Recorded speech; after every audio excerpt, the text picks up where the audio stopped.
What is going on? I want to welcome you from Half Court. For today, I am Sean Murphy, joined by not only one of my favorite people in the NBA, just one of my favorite people, period. He is a beat writer for the Dallas Morning News, formerly of the Detroit News, covering the Pistons as well. Previously covered Syracuse. So this guy, all over the place, now finding himself covering the Dallas Mavericks, Mike Curtis. Mike, it is so good to see you again.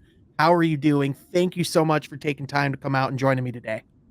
Man, it's really good to see you, Sean. Like I haven't seen you in probably since I left my last game in Detroit. Yeah, But it's been a whirlwind, but it's really good to be here. Glad I could be on and ready to talk basketball, man. yeah, absolutely, man. I remember the last time I saw you before all the chaos went down. I remember, I remember like, because we were just catching up and I just remember saying something to the effect of, yeah, man, looking forward to continuing to see you, especially next year. And I saw the look in your face of, yeah. And then obviously you had some pretty crazy awesome opportunities come up. So for people that don't know or haven't necessarily been fully tuned in, you had a pretty chaotic last year personally and professionally. And good chaotic can be good, chaotic can be bad. I'd say this has been good chaotic. I would Yeah, say I'm sure I hope you would agree. yeah, But right on track. I would argue that you are the only beat writer in the NBA who's ever covered both the one of the longest losing streaks in NBA history, as well as a NBA Finals run in the same season. I think you're the only person. I don't know if it's ever been done. I will gladly take that claim Yep. because I think it's a rare feat. Yep. To cover it. 100%. Yeah, to cover a team like the Pistons, who we both knew, kind of experienced firsthand, went through 28 straight losses. Yep. Um, it was a rough season. I think it. Correct me if I'm wrong, because I haven't paid attention in a while, but it was the worst record in franchise history. It was the worst record in franchise history, which they broke the record that they had set the year before. The year So, before. Yeah, yep. yeah. So to go from that to covering a team that made it all the way to the finals, man, I still can't put it into words today. What that Mhm. transition was like, but I try to do my best every time I'm asked. And Um, it was right before the playoffs started, right? Like you started at the beginning of April, I believe. yeah, I left Detroit the last week of the regular season. Yep. Um, I think the Mavs had maybe 3 or 4 games left. I One of know, them being Detroit, funny enough, I think. yeah, my first game in person at American Airlines Center was against the Detroit Pistons. No way. It was the weirdest experience ever because you just left the team that you've covered for the last 2 years. Yep. Now you're covering a brand new team, new faces, new coaching staff, new front office, and you got your old team coming to Dallas, and it's just like it's a mind freeze or mind Oh whatever. yeah. Monty Williams, former coach of the Pistons, pregame presser, he walks in. I'm sitting on the left side. I think Omari James and the other beat writers on the right side. Yeah. Looks over to me, said, "There goes the traitor," and he moves his chair over to the right to get away from me. It was in a playful way.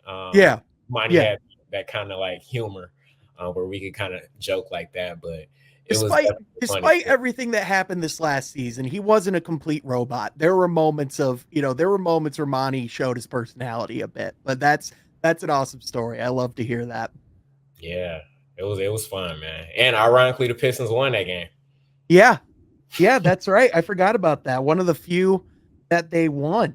And so you go right from, obviously, as we talked about that situation to, the Dallas Mavericks, a team that was clicking at the right time, that, brought in these pieces at the deadline, and really just found their identity, took the next step and, really played as, obviously the best team in the Western Conference down the stretch.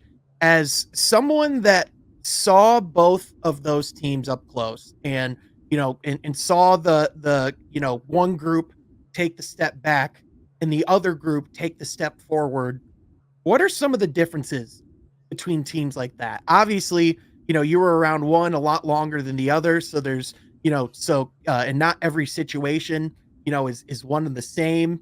Every locker room is going to be different, but just from your sense of covering those two teams, like what are the differences between, between a team that was going through what the Pistons went through and this Dallas team that was essentially firing on all cylinders?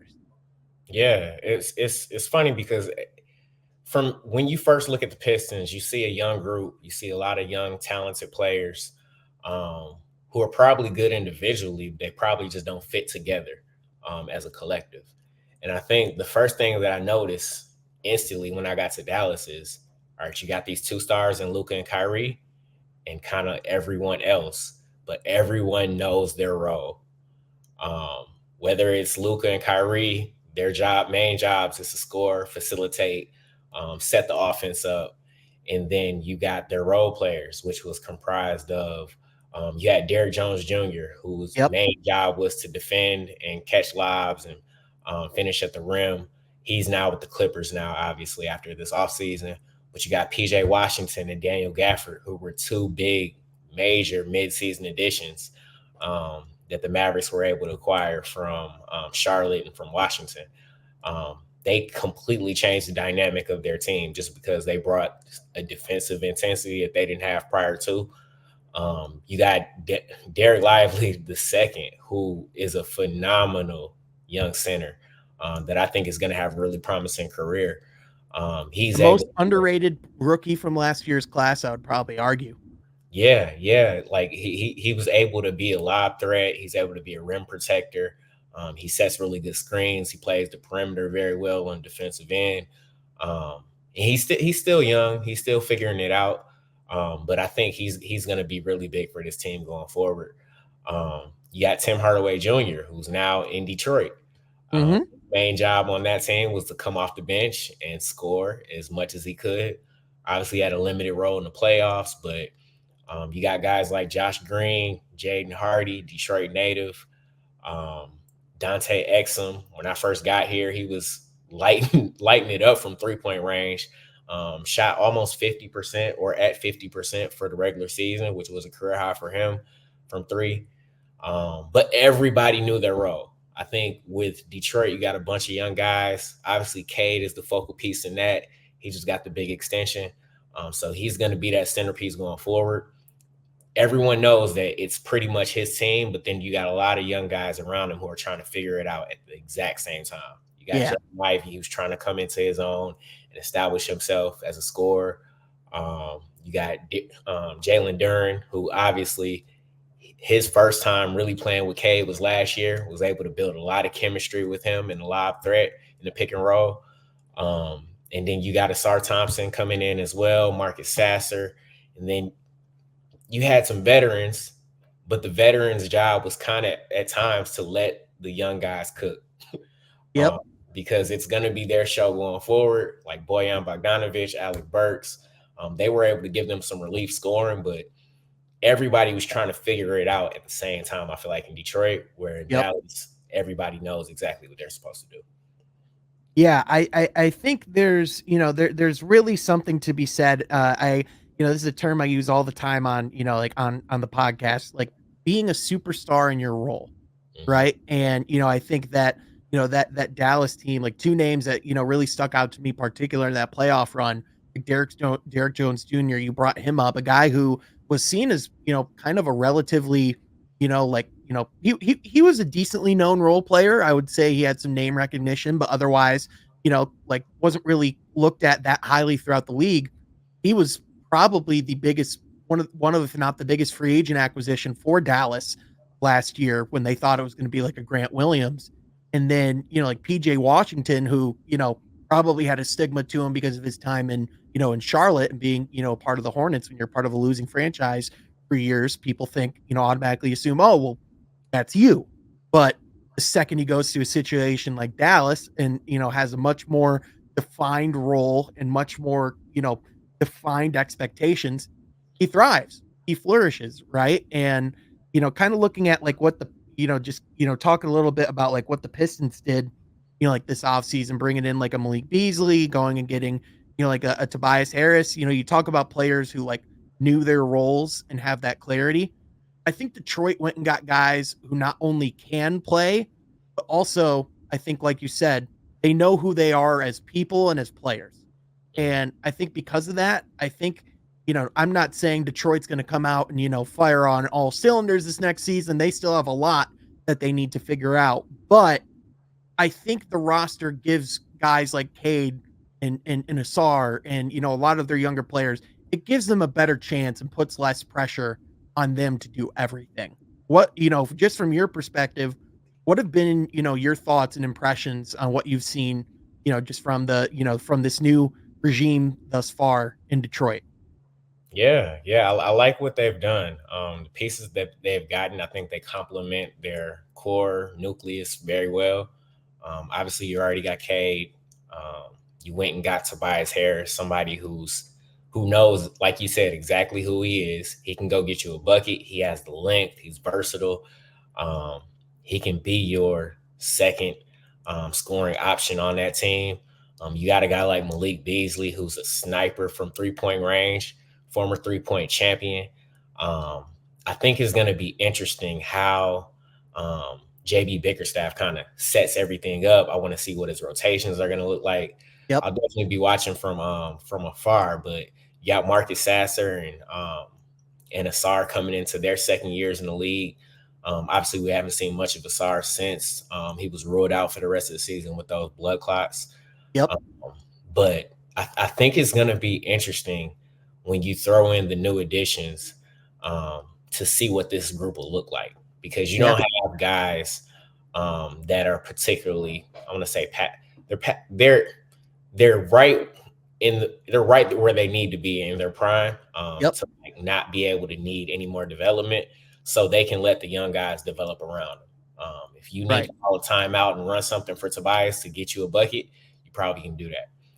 If you need to get in a pick and roll with Cade and Duran, I think third year Duran is going to be really interesting, especially since he was able to get that experience with the U.S. select team again this year. Um, I'm looking forward to seeing what the Pistons can do. Can they emerge from the depths of the Eastern Conference standings and kind of push their way towards being a play-in team? Jaden Ivey is another guy I'm keeping my eye out on. Like Yep. last year, I don't know if we saw two different versions of Jaden Ivey in 2 years. Yep. We saw a guy who played without Cade Cunningham his rookie year, pretty much had free reign to do what he wanted. He learned through his mistakes. Last year, he started the year off coming off the bench under Monty Williams, who wanted to, I guess, like instill a different side into Jaden, who's particularly known for his offense. He wanted him to focus a little bit more on the defensive end. I think he learned from his second year, and I'm interested in seeing who he becomes in year three. Yeah. Yeah, Yeah. Absolutely. I would argue just from, my end, I'm not sure what your thoughts are, we I we've, on this podcast and we've done plenty of dissecting on what went wrong with the Monty Williams area, but I would probably argue that was the weirdest part of Monty's tenure was the handling of, Jaden Ivey and just kind of what happened there. And I think, to your point, I'm interested to see, you know, with what he went through this last season, was it too much, of a slide, or can he get back on the horse, so to speak? Like, was that too detrimental for his overall development? I don't necessarily think it is, but I am interested just to see, just how much, like how much this front office will, let this group ride, through the season, because I think the chances of this roster being the same at the end of the season as it is the beginning is almost zero. I mean, if you look at even the moves that they made, with the veterans they brought in, they made no commitments financially beyond next season. So, like, the thing about this Pistons roster is I think they set themselves up to be more competitive. It's a more complete basketball roster, like, like an actual roster construction wise. But at the same time, it's flexible and it's not committed to anything long term that's not named Cade Cunningham. yeah. Another guy I wanted to bring up that I completely forgot about. I don't know how could I, when I was covering him when he first got there was Simone Fontecchio. Yeah. It feels like as soon as he got there, he offered a different dynamic that the Pistons didn't have prior to. He could shoot the ball. He could defend on the wing position, something that I think the Pistons probably wanted a little bit more from Bojan Bogdanovic, but you knew if Bogey was in the game, he was in there to score. Yeah. I think Simone brings more athleticism, more length. He's quicker, and he can also stretch the floor, which is why he was able to get another deal this summer. So, just I wanted to make sure I added that piece in as well. Yeah.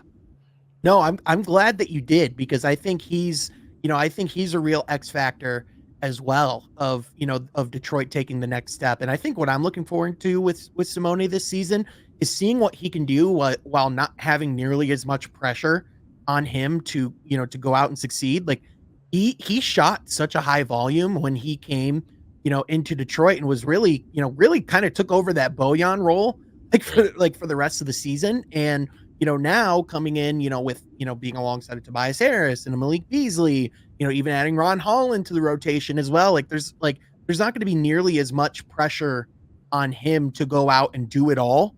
So I'm excited, to see him in a more defined role because I think if anything, that's only going to help him, thrive. I remember, being there for his first game and just, there's just not only a lot to like about his game, but just like a lot to like about his presence in the locker room. He also just seems like a really, positive person, seemed happy to be in Detroit and wanted to be there long term ever since he got there. So, I think he's a real big piece of what they're doing moving forward as well. And he signed a really team friendly deal as well. I was surprised by how little Detroit was able to get him back for.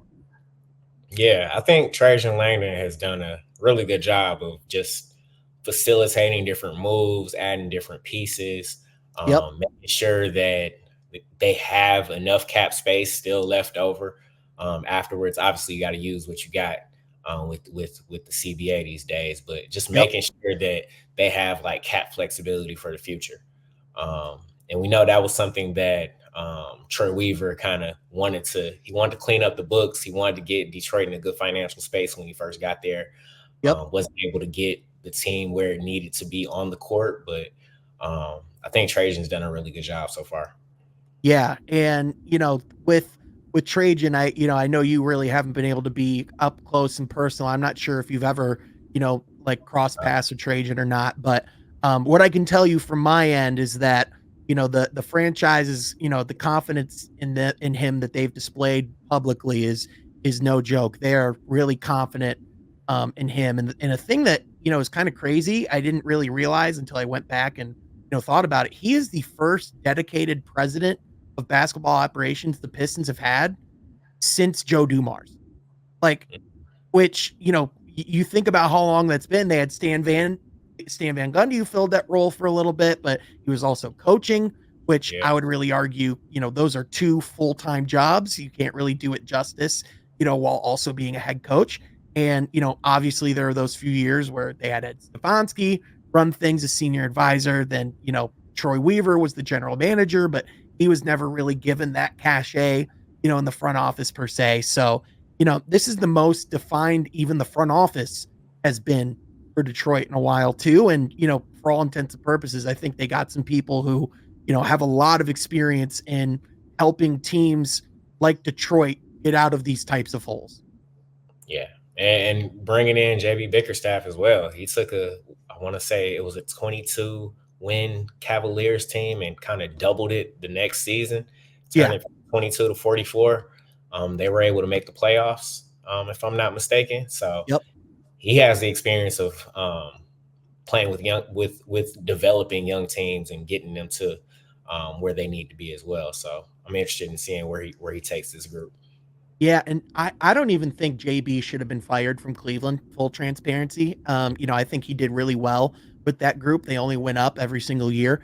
Maybe, obviously sometimes you need a new voice, coaches kind of run their course in the locker room. So maybe that was the case. But I think the other thing as well, with JB is he's kind of come in and, essentially said a lot of the things that I think fans were clamoring for, from Monty last year. Like he talked about, like staggering, Jaden Ivey and Cade Cunningham, about, like about playing them together. He's talked about, Cade playing more at the three this season. Like, I think the, what JB brings, that, I'm not necessarily saying Monty didn't, but, I think it was pretty apparent that, there's an energy about JB Bickerstaff, like both just from his personality and just the way that he approaches the game, that I think will be really good for this young Pistons locker room. Like I think like JB Bickerstaff is the type of coach that's built to be with young developing teams. Yeah, I agree. It's funny. The day of his introductory presser, I think the Pistons had. I'm sorry, the Mavericks had something going on the same day Yeah. and had to go and write. But I was also paying attention to the live stream as well. So it was kind of like I was doing double duty, Yep. which is what I was doing when I was preparing to get this job too, because Yep. um, I would have to pay attention to how the Mavs were doing, while I was also paying attention what the Pistons are doing. Oh So yeah. that was kind of interesting too.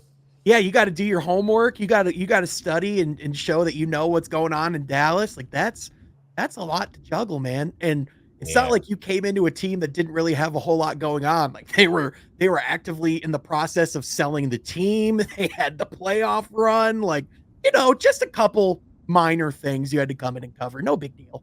no big deal. We Yeah. handled it greatly. And once I got here, I was commuting an hour every day because I was staying with a friend. Oh man. Like 45 minutes outside the city. But traffic, and that's the thing about Dallas that they don't tell you. Traffic is insane. The heat Yep. is crazy, but we made it work. It was fun.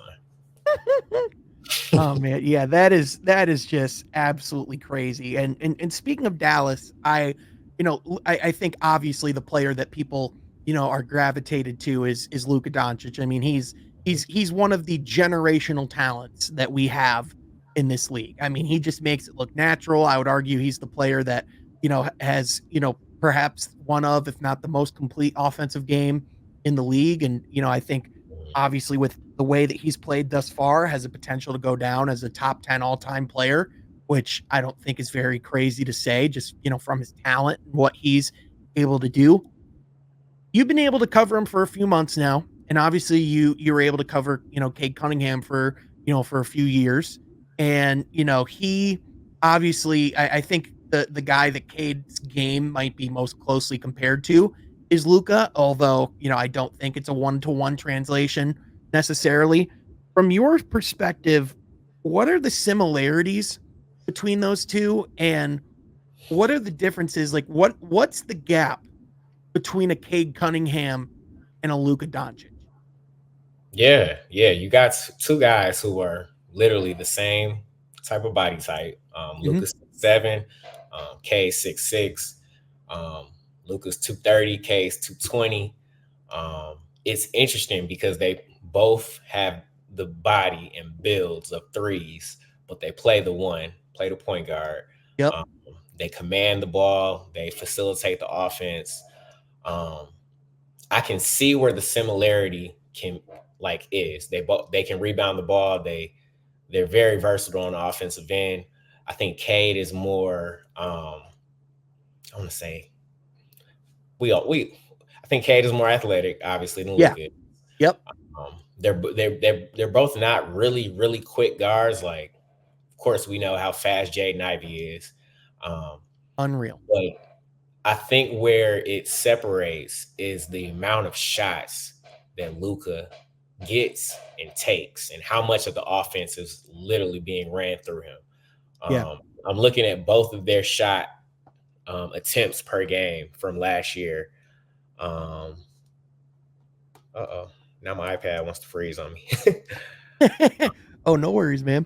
Of course, Cade was at 18.8 field goal attempts per game last year. Luka was at 26. Oh man. And obviously we know Cade. Cade has to set everything up for everybody else, Hmm. and he kind of picks and choose when he wants to get going. And I think a lot of people want to see Cade take more authority in scoring, And I think it's not like his passiveness that's a deterrent. That's what makes him him. Yep. I think Luka, he's gonna take any and every shot that he can. He's obviously the scoring champion for a reason, but I think he takes a high volume from three and from everywhere around the field. I think that's pretty much the main separator. And I'm not saying Cade can't do that, but it's Mhm. just in his nature to get everybody involved, and kind of like set his teammates up first. I'm interested to see, like, now that he has, I want to say, a more complementary players around him. Um, will those assist numbers get up to where Luka is? Luka's Yep. right there at almost 10. I think Cade was somewhere around 7 last year, if I'm not mistaken. But Mhm. um, I think that right there is the biggest separator, just the amount of shots that Luka takes and gets, and Cade kind of tries to get his teammates involved a little bit more. Yeah, no, I would agree with that assessment 100%. And, I think, obviously neither are necessarily known as, two-way players. I would Mhm. say that Cade probably has a higher ceiling as a defensive player, but Luke is Yeah, also one of the greatest offensive players to, ever play the game. And he's only a few years into his career. yeah. I think I would say, the other thing that probably separates them right now, and I don't think this is like something, Oh, similar to usage. Oh, you're good. can I guess what you're about to say? Go right on ahead. Is it the amount of times that Luka gets to the free throw line versus Cade? I know that's a pretty hot topic, but Actually, you're close. It was actually, I was actually going to talk about, like Cade's turnover problem, and yeah, specifically, yeah, I think one thing that Luca is they're both great playmakers, and they're both, like magic with the basketball, and Luca's not perfect in this area either. Sometimes Luca has some turnovers that make you shake your head, but if you have the ball that much, you're bound to, right?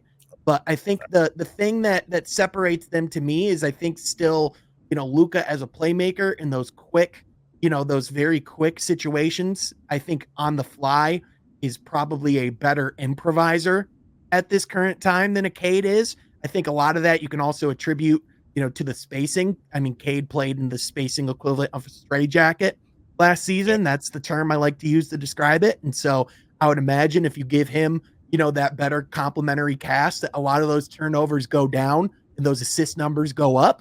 But I would say, as a playmaker, I would say that, Luca's shown more of an ability to take chicken and turn it into chicken salad. Whereas, Cade is able to set his teammates up and compliment them and make them better. But I think Luca is literally that workhorse that you can say, hey, all else fails, put the ball in his hands, we'll still win somehow. yeah, yeah. That's a pretty good assessment, and I think it's interesting because, like, the way that the Mavericks coaching staff, the player development coaches, how they work with some of the recipients of Luca's um, crazy pass attempts. They're literally practicing this, so they'll drive into the lane and throw an over the shoulder pass just to mimic something that Luca like does, Yeah. and just to put his teammates in a position to be prepared for shots like that. And I think it's interesting that they actually practice things like that just to like give it that game like feel. And Yeah. was that a new feature that you just used, the bleep button? Oh, I've had that for a while. I just like to sprinkle things in there once in a while, Mike. I like If to I keep would you have on your known, toes. I would have used it a lot sooner. When you were talking about the mind earlier. Yes. Yeah. There we go. There we go. Boom. Yeah. Oh man. Yeah, no, I like I said, I like to keep people on their toes. But I think like it's interesting you bring that up though, because I think, I was about to bring up how I think when you look at players like Cade, who I think is an all-star like trajectory, I think I think he certainly has that ability. And then, Luca, who is, a superstar, one of, if not the best player in the league.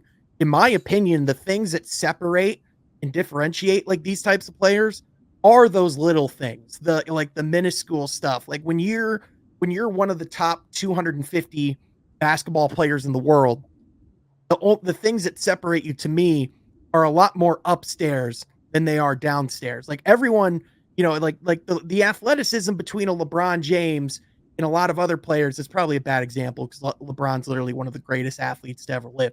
But you know what I mean? There's great athletes in the NBA. It's really a lot of, their mental IQ and their ability to see the game, but also just those natural instincts that players have in the moment. I think those are really the things that separate the top from each other. Is you really are picking at straws here.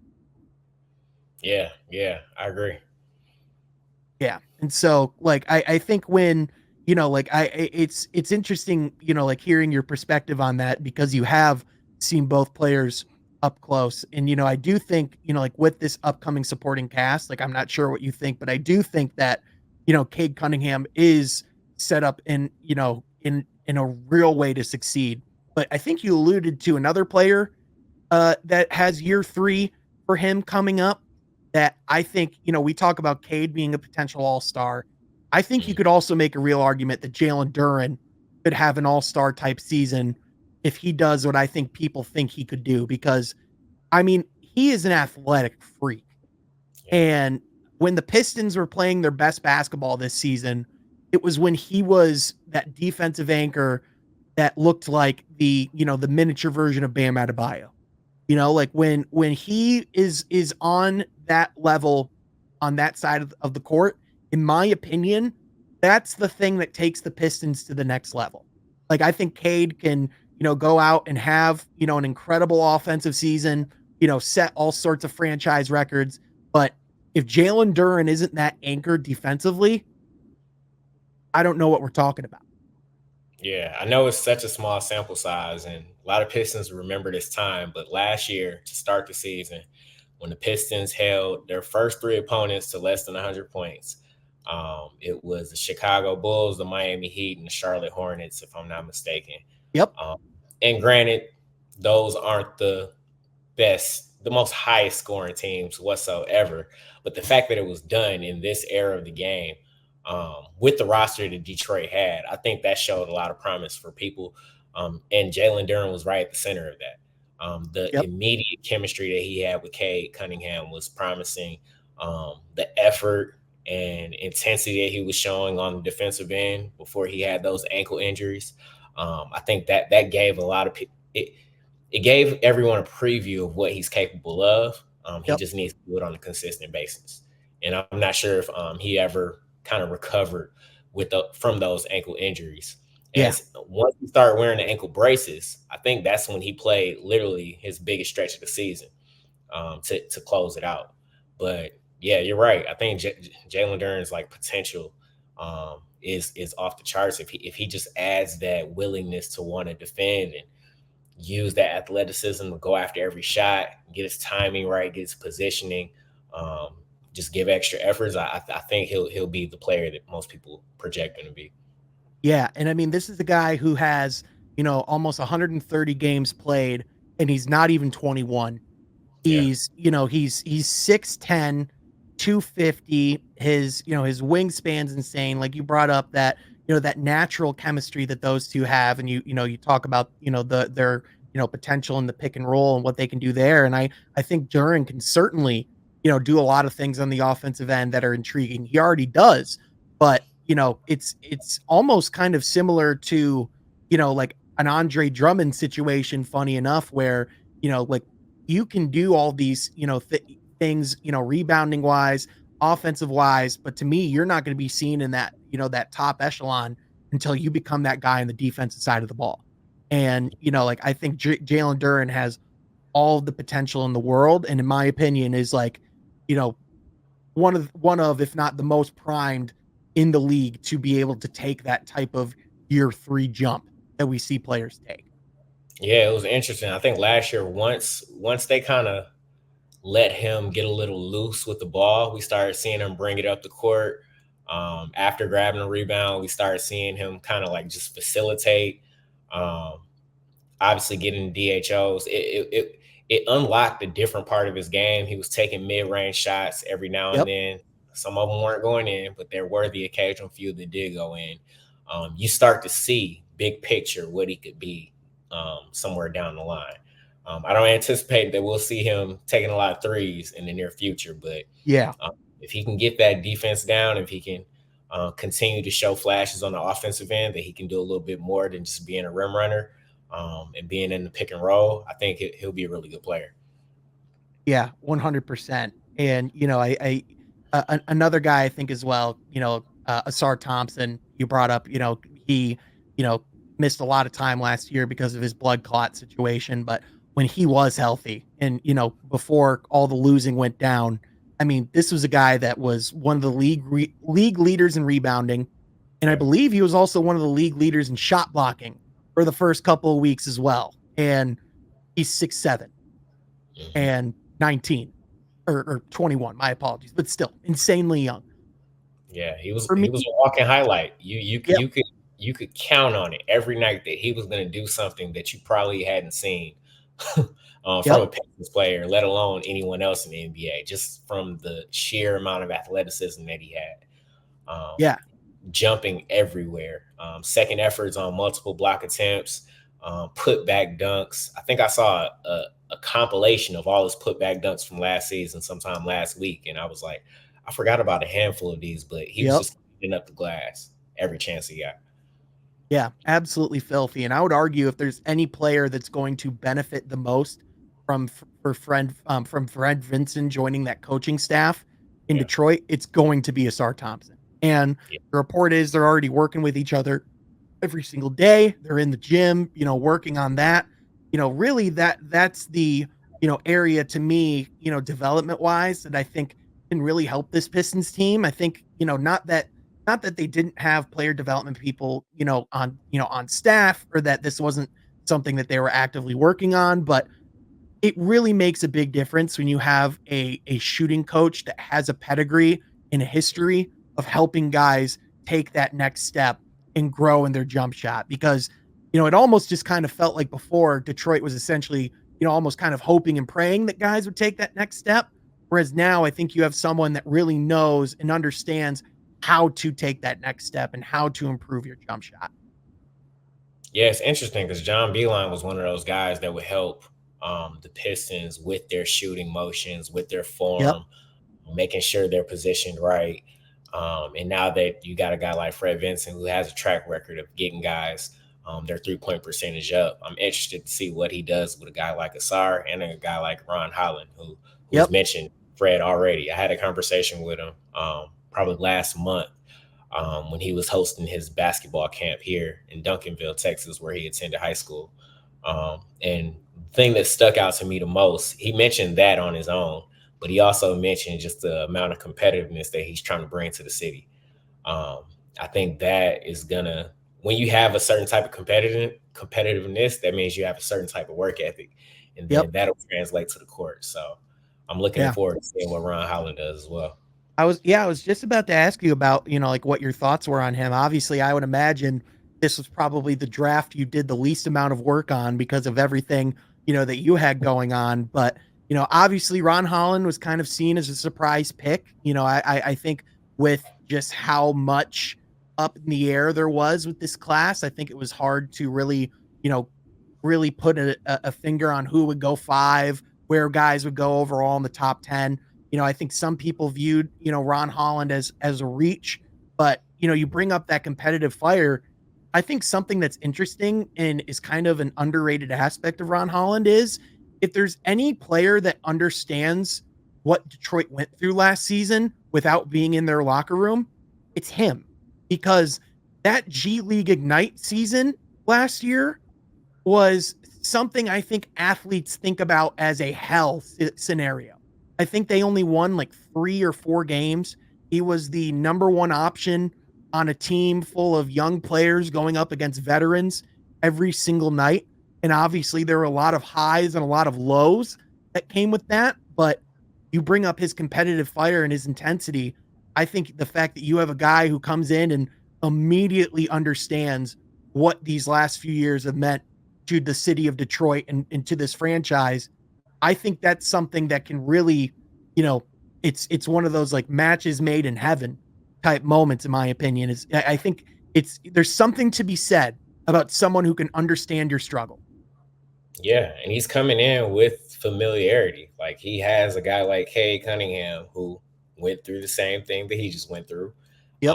We're both from the Dallas area. Marcus Sasser is also from Dallas, and correct me if I'm wrong, but DJ Jenkins, isn't he also from Dallas as well? So I believe so. Mhm. you got people there who you are familiar with, who you knew of, probably played basketball against at some point in time.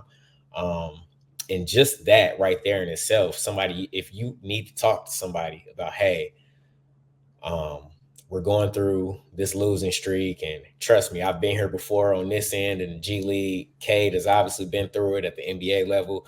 Those are things that they can come together and see, hey, what worked for you when you were Yep. down there? How'd you get through it?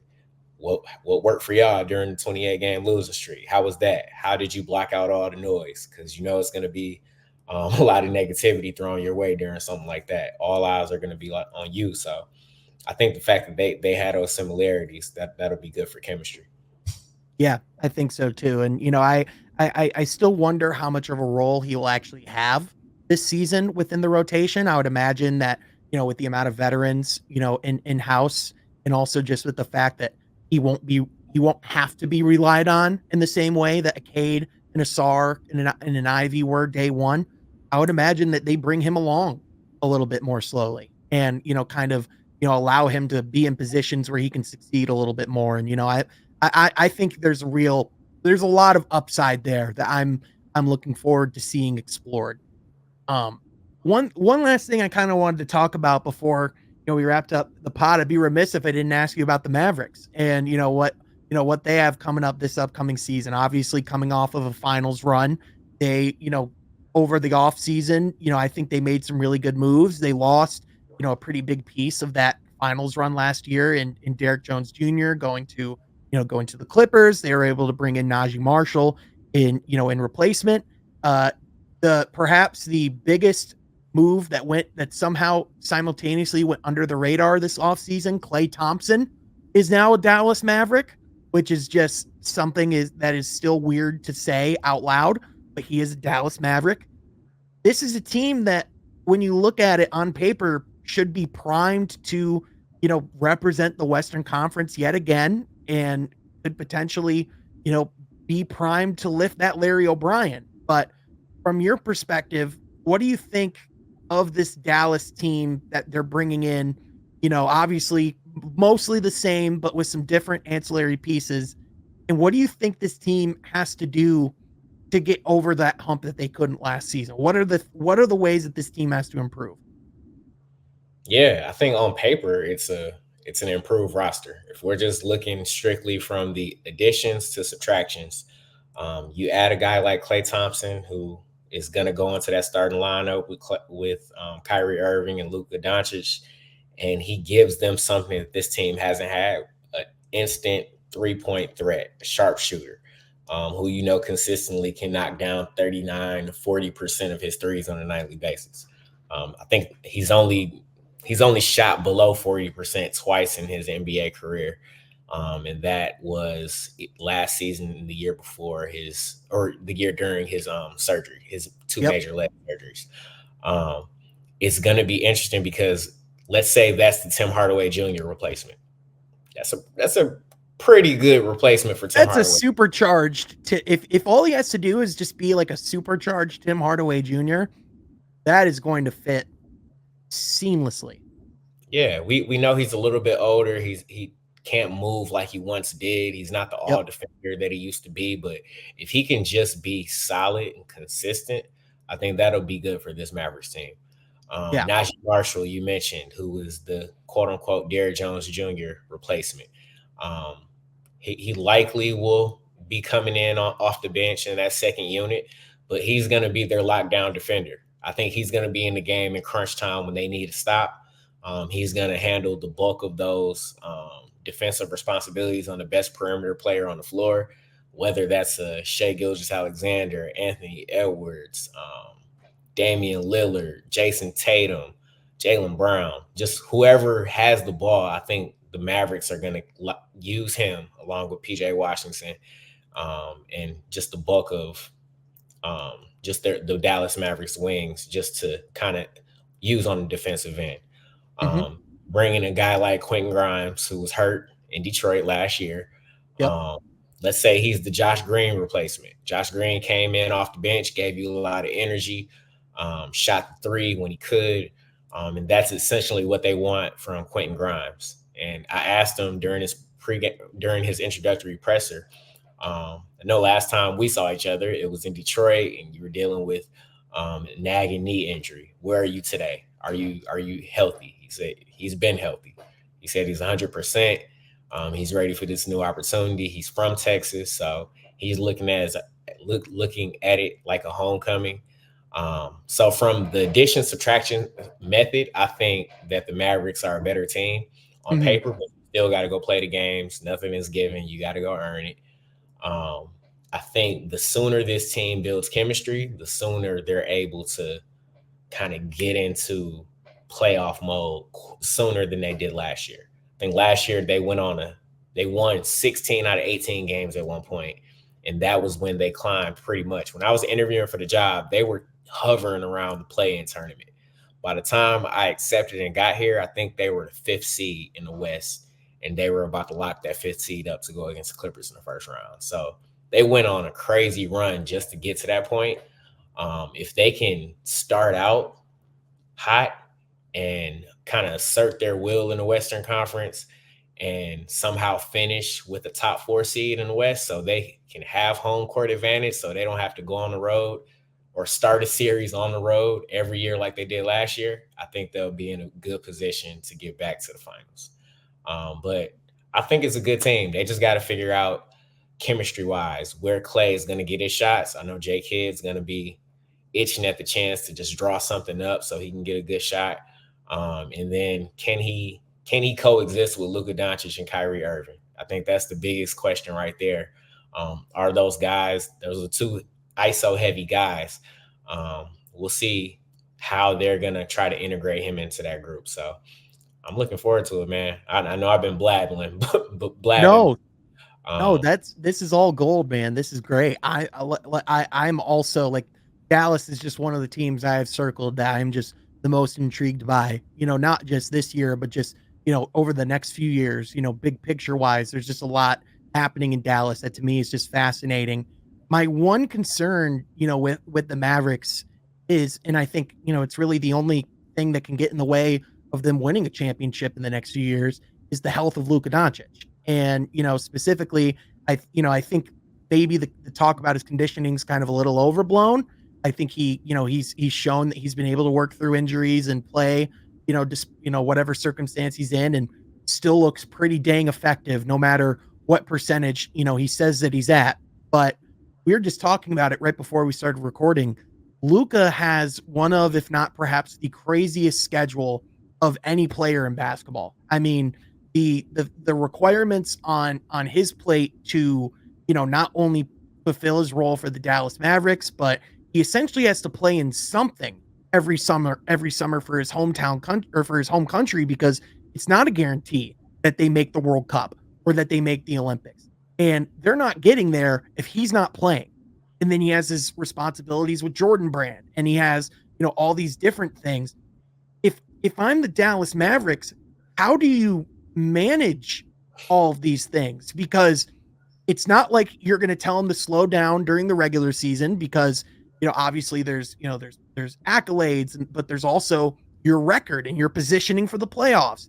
It's obviously you're not going to tell him to slow down during the playoffs in May and June, and you can't really tell him to slow down during the summer either because he's not going to represent his home nation. Like how do you manage that? If you're a front office member of the Mavericks, I think that's one of the biggest challenges a franchise might have to face over the next decade because no other player has that schedule. Nobody. Yeah, it's insane. I think we kind of see it a little bit with Nikola Jokic. He loves playing for his home country as well. But Luka is a guy who loves basketball. He's one of the most competitive players I've ever covered. Yep. Um, like even looking back at that postseason run, whenever somebody started yapping at him, whenever a fan started jawing at him, you could see something go off or something click to where Luka just goes into another level and he starts knocking down shots. that you don't even expect coming. Then he lets the crowd hear it. So I think he just loves competition. He loves playing the game. He'll play even if he's hurt, as we saw during the playoffs. He started off, he had a knee sprain that he suffered in the first round against the Clippers. He was also sick at some point during that series. He Yep. had a left ankle injury during the Thunder to compound the knee sprain. And then he had a chest contusion in the finals. Did he get a hand injury at one point too? That may have been before I got here. Okay. Yeah, that sounds familiar, but from the postseason, I know that those were the three major injuries that he had. The chest contusion, he needed injections for, actually, which was insane. Every time we saw him after the game, his knee would be red, blood would be oozing out of his gauze. Um, it's interesting, man. He's a warrior, and we asked him how much were you really hurting after the finals was over, after that game, and he said it doesn't matter how much I was hurting. We didn't win. So as much as you want to criticize him for playing through injuries, you got to commend him because he's Oh, of course. tough as nails out there. But I don't think the Mavs would have let him participate in anything in the offseason if he wasn't completely healthy or close to it. He's had probably 2.5 months off between the FIBA Olympic qualifying tournament with Slovenia and before training camp starts on October 1st in Vegas. So I think he'll have pretty good layoff. It's unclear if anything needed surgery at this point. That's something that we plan to ask, obviously, when training camp starts, but we'll see. But yeah, it's a guy who loves to play, man. Yeah. If that's your only fault, along with a few other things, I mean, that you just got to take that if you're the Mavs, I think. Yeah, I would really say the only other major flaw would just be, and I think it kind of coincides with that a little bit, is just his overall conditioning and just, the way that he manages his body. It's always something that, I think just about any NBA player, when you're coming in, you have to deal with and adjust. And, Luka's weight is kind of, fluctuated, so to speak, over the last few years. There was, specifically a couple of years ago, he didn't come into, and he acknowledged he didn't come into the season in the greatest shape, and he kind of had to work himself in a little bit. Do you think, is that something that Dallas and him still, have discussions about? Is that, something that's a concern to the franchise? Are they still actively working with, Luka to work to improve on those aspects? Because, you could probably make the case some of those nagging injuries aren't there or aren't as bad as they are if, he does have some of them, because I mean, I think LeBron James has essentially laid out the blueprint for every single player of how to take care of your body at the next level, right? Yeah, I think it's always a conversation, not just with Luka, not just with the rest of the Mavericks. I had a conversation with Mavericks GM Nico Harrison at Summer League, and I asked him what is something that you're looking forward to most about next season. He wants to see how everyone responds to being the target. They were the hunters. Now they're going to be the hunted. Yep. Which is what he told me. He said he wants to see how everyone comes back from the summer. Is everybody going to be in shape? That was a direct quote from him. You don't know if that's directed towards Luka or towards any player. I think it's directed towards the team, but I think that's the expectation for pretty much the entire team. We saw there were times where James Harden didn't come looking the best in training camp either, and he kind of had to work his way back into it.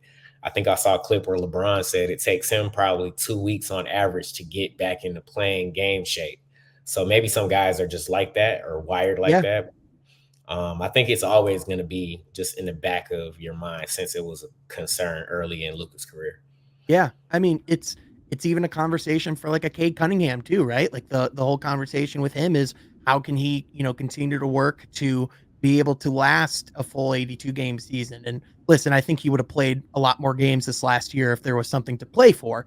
But, at the same time, like that's a very real thing that you have to figure out when you get to the league, that level of endurance that it requires, to get through an entire season is a whole different ball game, especially when you have the usage rate that Luka has, which is one of the highest in the history of the league. It is staggering how much the ball is in his hands. Is there is there a matchup in particular, or like a rival to the Mavericks that you have your eye on, or is there a particular playoff series that you want to see happen this year? I'm not gonna lie, I'm just putting my cards on the table. I need to see a Nikola Jokic, Luka Doncic playoff series at some point, and if we get that this year, I think we are going to be fed very well as basketball fans. I think that would be pretty good, and I wouldn't mind seeing that either. Maybe in the Western Conference Finals. I think I either want to see a rematch of them go against the Thunder, their second round opponent who they beat in 6 games, or a rematch against the Timberwolves, their Western Conference Finals, who they beat in 5 games. I think the Thunder are going to be much better than they were last year, and that's saying a lot. Because they were already insanely good. Yeah, you got Chet coming into his quote unquote second year, even though if it's his third year. You got Shai Gilgeous-Alexander, who finished second in MVP voting. They were able to get Isaiah Hartenstein. They got Alex Caruso. They already got Luke Dort and Jalen Williams. That's going to be a team to watch. So And I they want to see. still have all those picks in the cupboard, man. That's the scary part. They Yeah, haven't even emptied their war chest yet. yeah. They're going to be scary. I wouldn't be Yep. surprised if they're the first team in the West or in the league, period. Also, with the Timberwolves, seeing how Ant comes back from obviously making it to the West Finals, but also his Olympic experience, winning the gold medal, playing with his longtime idol, Kevin Durant. They were attached at the hip throughout that whole experience. He has a lot more confidence, I think, going into this year than he probably has had in his entire basketball career. So I want to see how he comes back. There's been a little back and forth between Timberwolves and Mavs fans about Rudy Gobert and Derek Lively, just Yep. because of the clip that's floating around. I want to see like kind of those two fan bases kind of engage and banter a little bit more. So if I had to pick those two, but also I want to see how the Memphis Grizzlies come back. Oh yeah. So it's the season. The season's almost here. We got about a month left until training camps begin. But I'm excited, man. I'm Well, using the rest of the time to rest, but I'm excited. well, and the thing that makes it even better is just about every single one of these players love to talk trash, in addition to letting their games speak for themselves. So I think we're going to be in for for some generational playoff series over the next few years, especially if Luka Doncic is involved. But Mike, for real, dude, thank you so much for taking the time. I told you before this was one of the pods I was looking forward to the most. Just talking about your just your crazy journey over this last year. And as I told you before the pod, I absolutely love seeing your success and everything that you're doing. And I'm excited to see, just how your journey continues to go. And where can people find your work? Where can people follow you? And, where can people see what you're up to? Yeah, thank you, man. I appreciate you for having me. Everyone can find my work at the Dallas Morning News. That's dallasnews.com. I'm on Twitter at Mike A. Curtis 2. Same handle as I was when I was in Detroit. Nothing's changed. But I just appreciate you having me. It's always good to come on here and talk with you, catch up. I can't wait until the Mavericks and Pistons play again. I'll be able to come back to Detroit. Yes, That's sir. going to be my favorite road trip, I think, now, going back to the East Coast. Yeah. I think it's going to be in January, so I might have to bring my coat, my big coat. Yep. I haven't thrown it away, so I'm looking forward to it. Man. Yeah, I'm looking forward to it, man. It'll be great to see you. And seriously, you're good. You're going to be in for another chaotic season. So I hope you're buckled up. But we are going to be over here as well. But can't wait for it to get started. Thank you to those who tuned in and watched this entire episode. If you like what we're doing here, be sure you like the video and subscribe to the channel. But also, be sure you follow us on social media. Myself at Sean Half Court. That's going to do it for today. We'll catch you guys next time from Half Court. Be sure you subscribe.